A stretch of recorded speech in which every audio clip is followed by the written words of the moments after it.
खबर बुलंदशहर से है। ईंट के खेत में युवक का पड़ा मिला शव। गांव खालौर निवासी कपिल का ईंट के खेत में शव मिलने से क्षेत्र में मचा हड़कंप। सूचना मिलने पर पुलिस मौके पर पहुंची और जांच में जुटी।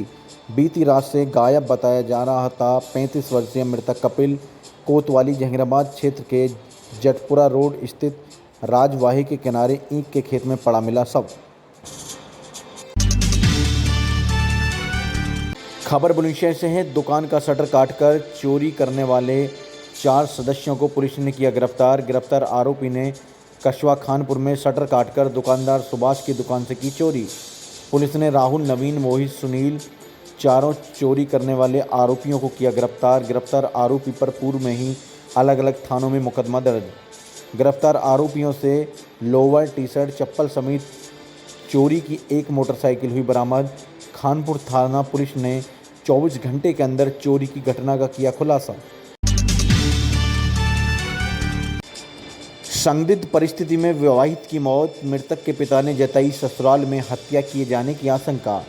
साल 2023 में हुई थी अहमदगढ़ निवासी सोनी चौधरी की औरंगाबाद में ब्रजवीर से शादी। शव को पोस्टमार्टम को भेज मामले की बारीकी से जांच में जुटी पुलिस। बुलंदशहर के औरंगाबाद थाना क्षेत्र के गांव सैदपुर का मामला। क्या नाम है आपका? वीरेंद्र सिंह है। अच्छा, क्या हो गया था, क्या मामला है? ये मामला है कि लड़की जो है सैदपुरा में, हाँ। इनका आपसी पता नहीं क्या तनाव था और लड़की के गले पर निशान मिले हैं और बता रहे हैं कुछ खाया है, जहर वगैरह खाया है। अच्छा, कब शादी करी थी? तो इनका कब करी थी शादी? 2023। अच्छा, 29 नवंबर। बच्चे भी हैं? बच्चे कोई नहीं है अभी तक। अच्छा, क्या उसका पति क्या करता है? पति में है अपना कृषि विभाग में। अच्छा, क्लर्क है। क्या लग रहा है आपको?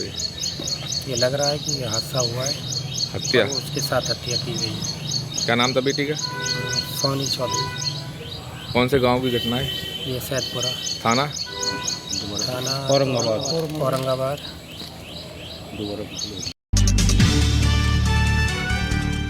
ट्रक से टकराकर अनियंत्रित होकर पलटा। इंडियन गैस से भरा हुआ कैप्सूल टैंकर। सड़क पर बिखरे पेट्रोल ने पकड़ी आग। पुलिस व दमकम विभाग ने आग को किया काबू। हादसे के दौरान टैंकर की जद में आकर एक अन्य ट्रक भी हुआ क्षतिग्रस्त। 2 लोग गंभीर घायल। गाजियाबाद से अलीगढ़ की ओर जा रहा था गैस भरा टैंकर। गैस की सूचना से पुलिस महकमे में हड़कंप। देहात कोतवाली क्षेत्र के ब्रह्मानंद के पास हुआ हादसा। खबर बुलंदशहर से है। दलित संविदा कर्मी से एसडीओ ने की अभद्रता। विद्युत एसडीओ और संविदा कर्मी के बीच बातचीत का ऑडियो सोशल मीडिया में वायरल।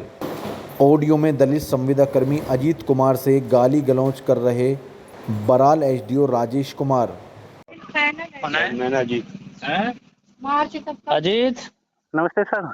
नमस्ते। कहाँ हो? सर मैं बिलसूरी जा रहा हूँ तेल लेने के लिए। वो नूरपुर गांव में तेल गिरेगा एक ट्रांसफार्मर में। ये तुम लोग कहानी वाले काम ना क्या करो। 10 बजे से 3 बजे तक सिर्फ एक काम होगा, राजस्व वसूली। ठीक है सर। 10 बजे से लेके 3 बजे तक सिर्फ एक ही काम है, राजस्व वसूली। यदि 33 ब्रेकडाउन है तो 33 ब्रेकडाउन अटेंड करोगे। ठीक है। नहीं तो सिर्फ राजस्व वसूली होना है। न तेल आएगा, न कोई सर्विस केबल रिपेयर होगी, कोई काम नहीं होगा। ठीक है सर। ठीक है, कल से ध्यान रखेंगे इसी चीज का। ठीक है सर। सब लोग तुम इतने हरामखोर लोग हो, यहाँ पे खबर लग रहा है सारे के सारे निकम्मे कि बहुत गुस्सा आ रहा है। मैं एक एक कर सबको भगा दूंगा। नौकरी तुम लोग खत्म है, काम नहीं करोगे तो। समझा दे रहा मैं। कल से 10 बजे से 4 बजे तक हरामखोरों। यहाँ कैंप में एक भी संविदा कर्मी नहीं है। मैं एक एक को भगा दूंगा, बता रहा हूँ। एकदम गुस्सा सर के ऊपर से निकल रहा तुम लोग को काम देख करके। मैं परसों फोन करवाया था अपने घर पे आकर सारों को बता, तुम लोग खबर नहीं लगी कि हिजो साहब आ गए, किस तरह के यहाँ कैसे काम करना है। निकम्मो तुम लोग मन से घूम रहे हो। नहीं सर, कल से धरना बना रखा तुम लोगों ने टाइम पास करने का। ठीक है। नहीं वहाँ से हट जाओ, फटाफट काम में पहुंचो। ठीक है सर। काम बंद करो, काम में पहुंचो। ठीक है। 10 से 3 बजे तक सिर्फ और सिर्फ राजस्व वसूली होगा। ठीक है। 2 टीम बनेगी, 2 टीम बनेगी। दोनों T2 का अलग टीम बनेगी, अलग गांव में जाओगे, सिर्फ वसूली करोगे। फटाफट काम में पहुंचो, जो है काम करो। ठीक है। निकलो वहाँ से। ठीक। बिना पूछे कौन कहाँ है, अपने मर्जी से कोई नहीं घूमेगा। ठीक है सर। अपने मर्जी से कोई कहीं नहीं घूमेगा, सिर्फ जहाँ जाएगा पूछ के जाएगा। ठीक है, बिना पूछे कहीं निकल गए तो अच्छा नहीं होगा। मत कहना कि हमारा पेमेंट नहीं आया, मत कहना कि मैं यहाँ से क्यों निकाला गया। ठीक है सर, फटाफट कैंप में पहुंचो है। ठीक है सर, पहुंच रहा हूँ। लो मेरा नाम अजीत है। मैं सिकंदराबाद खुर्जा रोड नंबर 4 बिजली घर पर एक संविदा कर्मी लाइनमैन के पद पर तैनात हूँ। दिन रविवार को राजेश कुमार एसडीओ साहब की मेरे पास कॉल आई। उन्होंने कहा कि आप कहाँ पर हो। मैंने बताया कि मैं जेई साहब के कहने पर बिजली घर से तेल लेने गया हुआ हूँ, जो तेल नूरपुर गांव में ट्रांसफार्मर में गिरेगा। जेई साहब ने कहा था, इसलिए मैं गया हूँ। परंतु एसडीओ साहब ने फ़ोन पर मेरे साथ बदतमीजी की, फ़ोन पर गाली गलौज की हैं, जिसकी ऑडियो मेरे पास है। एसडीओ साहब ने कहा, अगर ये ऑडियो या रिकॉर्डिंग मेरी किसी को भेजोगे तो आपको बिजली घर से हटा दिया जाएगा। क्या एक अधिकारी की लाइनमैन से बात करने का यही तरीका है? अधिकारियों से मैं निवेदन करता हूँ, खंड पंचम sub division Baral SDO Rajesh Kumar द्वारा मेरे से फ़ोन पे बदतमीजी की गई है, जिसकी ऑडियो मैंने अधिकारियों तक दे दी गई है, परंतु एसडीओ साहब पर कोई कार्रवाई नहीं हुई है। क्या एक प्राइवेट कर्मचारी से सरकारी कर्मचारी इसी तरीके से कार्य कराएगा? अगर कार्य कराएगा तो हमारी ड्यूटी का टाइम क्या है? कौन से दिन हमारी छुट्टी होती है? हमसे मनमर्जी काम कराया जा रहा है। हमें वेतन 9596 रुपये दिया जा रहा है, जिसकी सूचना सभी अधिकारियों तक पहुंचा दी गई है, परंतु एसडीओ साहब द्वारा फ़ोन पर अब भी कोई सुधार नहीं आया है। कॉल करके बार बार मेरे साथ बदतमीजी करी जा रही है, जिसकी सूचना मैंने सभी को देने के बाद भी आज एसडीओ साहब ने मुझे फिर धमकाया है। मुझको ड्यूटी से हटाने के लिए कहा जा रहा है। मैं अधिकारियों से निवेदन करता हूं कि एसडीओ साहब ने जो मेरे फ़ोन पर बदतमीजी की है, मेरे दिमाग पर संतुलन, मानसिक रूप से तनाव है, जिससे मैं ड्यूटी सही रूप से नहीं कर पा रहा हूं। कृपया मेरे परिवार की मुझ पर जिम्मेदारियां हैं। मुझे आपसे निवेदन है कि एसडीओ साहब पे जांच करके इस रिकॉर्डिंग की तह तक पहुंचा जाए कि एक अधिकारी एक संविदा कर्मी से इसी तरीके से बात की जाती है। महोदय, आपसे निवेदन है, जल्द से जल्द कार्रवाई की जाए। खबर बुलंदशहर से है। श्याना कोतवाली पुलिस ने ईरानी गैंग के 3 साजिर सदस्य किए गिरफ्तार। बुलंदशहर की श्याना पुलिस ने महाराष्ट्र निवासी अख्तर, फिरोज व निशार को किया गिरफ्तार। विभिन्न राज्यों में लूट चोरी जैसी घटना को देते थे अंजाम। जिस शहर में घटना को अंजाम देते थे, वहां कुछ समय होटलों में रहते थे। सातिर की गिरफ्तारी के बाद श्याना के अलावा आगरा व फतेहपुर सीकरी में हुई घटना का भी हुआ खुलासा।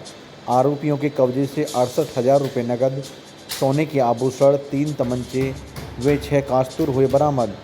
बुलंदशहर एसपी सिटी शंकर प्रसाद ने की प्रेस वार्ता और ईरानी गैंग का किया खुलासा। सर, बुलंदशहर के श्याना क्षेत्र से ईरानी गैंग के 3 साथी सदस्य गिरफ्तार हुए। तो किस तरह ये घटना को अंजाम दिया करते थे और किस तरह ये पकड़े गए?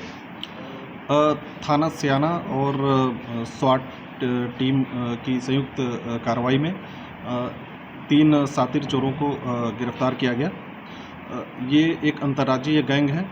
इनके पास से जो है चोरी के आभूषण, नगद रुपए, इसके अतिरिक्त भूटानी मुद्रा जिसकी कीमत करीबन 150 रुपये है, 3 तमंचे, 3 मोबाइल, 1 मोटरसाइकिल और पैन कार्ड, आधार कार्ड और वोटर कार्ड बरामद हुए हैं। इस गैंग द्वारा जो है विगत दिनों स्याना में एक ज्वेलरी की दुकान से टप्पेबाजी की घटना कारित की गई है। पूछताछ के दौरान इन्होंने टप्पेबाजी की घटना कबूल की है और इनके पास से जो है ज्वेलरी बरामद हुई है। इनका आपराधिक इतिहास भी रहा है। इन्होंने महाराष्ट्र के विभिन्न ज़िलों में और इसके अलावा दिल्ली और यूपी के आगरा से भी इन्होंने ऐसी घटना कारित की है। आगरा में फतेहपुर सीकरी में इस संबंध में एक मुकदमा पंजीकृत है। पूछताछ के बाद पुलिस हिरासत में इन्हें माननीय न्यायालय हेतु रवाना किया जा रहा है। सर, गिरफ्तारी कहाँ से हुई है? इनकी गिरफ्तारी स्याना पुलिस चौकी सराय नहर पटरी से हुई है, जहां ये फिर से जो है घटना कारित करने के फिराक में थे। सर क्या ये लोग महाराष्ट्र से आते थे फिर दोबारा घटना को अंजाम देकर महाराष्ट्र में करते थे? ये मुख्य रूप से महाराष्ट्र से आते थे और ज़िले के किसी एक होटल में रुकते थे और फिर वहाँ से ही ज़िले के विभिन्न भागों में जाकर टप्पेबाजी की घटना कारित करते थे।